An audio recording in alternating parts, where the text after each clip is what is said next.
Hello friends, VEI classes में आप सभी का स्वागत है। मेरा नाम है अग्नि। आज हम लोग क्लास 9 का एक्सरसाइज 4.2 का क्वेश्चन नंबर 1, 2, 3, 4 को सॉल्व करेंगे। क्वेश्चन नंबर 1 में दिया है निम्नलिखित विकल्प में से कौन सा विकल्प सत्य है और क्यों। तो y equal to 3x plus 5 का जो वैल्यू होगा वो एक अद्वितीय हल है, दूसरा में है केवल 2 हल है, या तीसरा में है अपरिमित रूप से अनेक हल है। तो इसका आंसर होगा अपरिमित रूप से अनेक हल है। कैसे, तो चलिए देखते हैं। यहाँ पर y equal to 3x plus 5 दिया हुआ है, तो हम लोग यहाँ पर x का मान अलग अलग ले करके y का वैल्यू को निकालेंगे और देखेंगे कि इसका कितना हल निकल रहा है। यहाँ हम लोग y equal to 3x plus 5 को लिए हुए हैं। अगर हम लोग x इक्वल टू 1 लेते हैं, y इक्वल टू 3 की जगह 3, x और 3 के बीच में यहाँ इंटू है, तो यहाँ इंटू, और x इक्वल टू हम लोगों ने 1 लिया तो यहाँ पर 1 को पुट किए, 3 इंटू 1 3 हो गया, और प्लस यहाँ पर 5 है तो 5, तो y इक्वल टू 8 आया। अगर हम लोग यहाँ x इक्वल टू 2 लेते हैं तो y इक्वल टू 3 इंटू, अब यहाँ x की जगह हम लोग 2 पुट करेंगे तो अब 3 2 जा 6 हो जाएगा, और प्लस 5, तो 6 प्लस 5 11 हो जाएगा।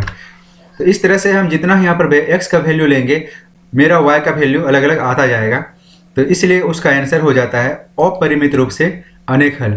क्वेश्चन नंबर 2 में निम्नलिखित समीकरणों में से प्रत्येक समीकरण के 4 हल लिखिए। अब यहाँ पर 2x plus y equal to 7 दिया हुआ है। हम लोग 2x को एक तरफ करते हैं और 7 की जगह 7 को रखें, y को 7 की तरफ ले जाएंगे तो प्लस है तो माइनस y हो जाएगा। अब जब x को अलग करते हैं तो 2 7 माइनस वाई के नीचे आ जाएगा, क्योंकि ये क्रॉस मल्टीपल हुआ।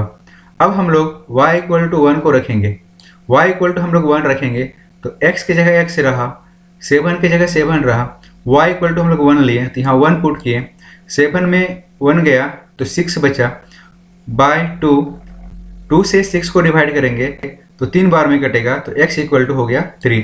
अब अगर हम लोग y का वैल्यू -1 लेंगे तो x की जगह x, 7 की जगह 7, माइनस की जगह माइनस है, और हम लोग y इक्वल टू -1 लिए हुए हैं तो यहाँ पर -1 रखें, माइनस माइनस प्लस हो गया, 7 प्लस 1 8, और नीचे मेरा 2 है तो 2 यहाँ पर रख दिए। 2 से 8 को डिवाइड करेंगे तो आंसर आ जाएगा 4। तो x का वैल्यू निकल गया 4। तो मेरा एक बार x का वैल्यू निकला है 3, दूसरा बार निकला है 4।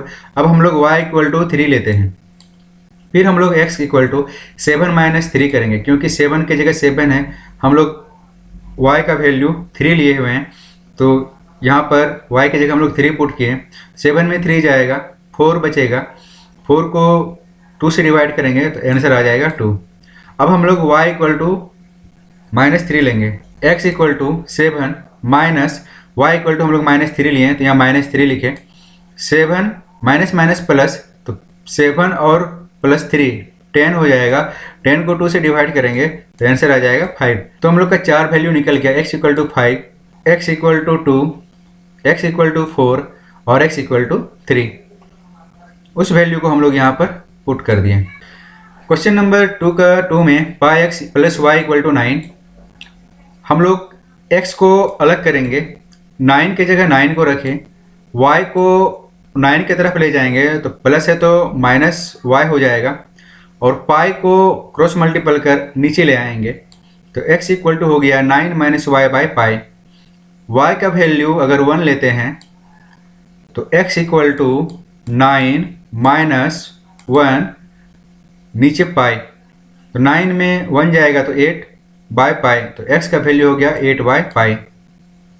y का वैल्यू 2 लेंगे तो 9 माइनस y का वैल्यू 2 लिए हैं तो यहाँ 2 पुट किए, तो 9 में 2 जाएगा 7, नीचे पाई तो पाई 7 बाय पाई। y का वैल्यू 3 लेंगे तो फिर x इक्वल टू 9, क्योंकि y का वैल्यू 3 लिए हैं तो 9 माइनस 3 इक्वल टू 6, तो 6 बाय पाई। y का वैल्यू 4 लेंगे तो x equal to 9 minus 4 by pi equal to 5 by pi, तो x equal to 5 by pi. तो इस तरह से मेरा 4 वैल्यू निकला, 8 by pi, 7 by pi, 6 by pi और 5 बाय पाई।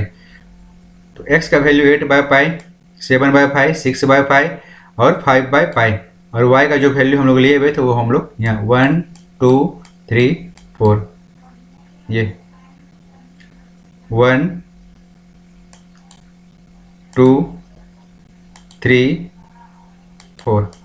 अब क्वेश्चन नंबर 2 का 3 में x = 4y दिया है। ये और आसान है। x की जगह x को रखें, 4 की जगह 4 को, y की जगह y। हम लोग y = 1 लेंगे तो x = 4, y = 1 तो 4 × 1 4, तो x का वैल्यू निकल गया 4। y = 2 लेंगे, x = 4 इंटू y का वैल्यू 2 है तो 4 2 जा 8, x का वैल्यू 8। y = 3 तो x = 4 × 3 तो 4 × 3 12, तो x का वैल्यू 12। y = 4 तो x = 4 × 4 तो 16, तो x = 16। यहाँ पर हम लोग बॉक्स बना करके उसको लिख देंगे जिसका जो वैल्यू लिए हुए थे, और x का वैल्यू जो निकला और y हम लोग जो लिए हुए थे। क्वेश्चन नंबर 3 में दिया हुआ है, बताइए कि निम्नलिखित हलों में कौन कौन समीकरण x - 2y = 4 के हल हैं और कौन कौन नहीं है। ये सब वैल्यू x और y का है तो हम लोग पुट करके देखेंगे। 0 और 2 समीकरण x - 2y = 4 का हल है अथवा नहीं। तो x = मेरा हो गया 0 और y = हो गया 2। x की जगह हम लोग 0 को रखें, 2 की जगह -2 को रखें और y = मेरा 2 है तो यहाँ पर 2 मल्टीप्लाई किए। 0 -2 × 2, 2 2 जा 4 तो -4 आया, जबकि यहाँ पर मेरा वैल्यू 4 है। -4 और 4 दोनों इक्वल नहीं है, इसलिए left hand side does not equal to right hand side. इसका मतलब 0 और 2 दिया गया जो समीकरण है उसका हल नहीं है। अब हम लोग दूसरे वैल्यू को पुट करके देखते हैं। यहाँ पर x का वैल्यू दिया हुआ है 2 और y का वैल्यू दिया हुआ है 0। x की जगह 2 को पुट किए, 2 की जगह 2 है, y की जगह हम लोग 0 को पुट करेंगे तो 2 की जगह 2, माइनस की जगह माइनस, 2 × 0 0, तो 2 में 0 जाएगा तो 2 बचेगा। तो इसका मतलब 4 और 2 इक्वल नहीं है, इसलिए left hand side does not equal to right hand side. इसका मतलब ये हुआ कि 2 और 0 दिया गया समीकरण का हल नहीं है। क्वेश्चन नंबर 3 में 4 और 0 को पुट करेंगे x और y में, तो x = है 4 और y = है 0। तो x में हम लोग 4 को पुट करेंगे तो यहाँ 4 पुट कर दिए हैं, 2 की जगह 2 है तो 2 को रख दिए, और y = हम लोग 0 लिए तो यहाँ 0 को पुट कर दिए। अब 4 की जगह 4 रखें, माइनस की जगह माइनस, 2 × 0 0, 4 में 0 जाएगा तो 4 बचेगा। तो 4 यहाँ भी और 4, तो 4 यहाँ भी और 4 यहाँ भी, तो दोनों इक्वल है। इसका मतलब 4 और 0 x - 2y = 4 का हल है, दिया गया समीकरण का हल है। क्वेश्चन नंबर 4 में √2 और 4√2 समीकरण x - 2y = 4 का हल है अथवा नहीं। तो x का वैल्यू यहाँ पर है √2 और y का वैल्यू है 4√2। x - 2y में हम लोग x और y का वैल्यू पुट करेंगे तो x का वैल्यू है √2, माइनस की जगह माइनस, 2 की जगह 2 और y है 4√2। √2 की जगह √2 रख दिए, 2 को 4 से मल्टीप्लाई करेंगे तो 8 आएगा, तो यहाँ 8√2 हो गया। 8√2 में एक √2 चल जाएगा तो बचेगा -7√2। तो यहाँ -7√2 और यहाँ है 4, तो इसका मतलब दोनों इक्वल नहीं है, तो left hand side does not equal to right hand side. इसका मतलब √2 और 4√2 दिए गए समीकरण का हल नहीं है। क्वेश्चन नंबर 5 में दिया है, बताइए 1 और 1 समीकरण x - 2y = 4 का हल अथवा नहीं। तो x =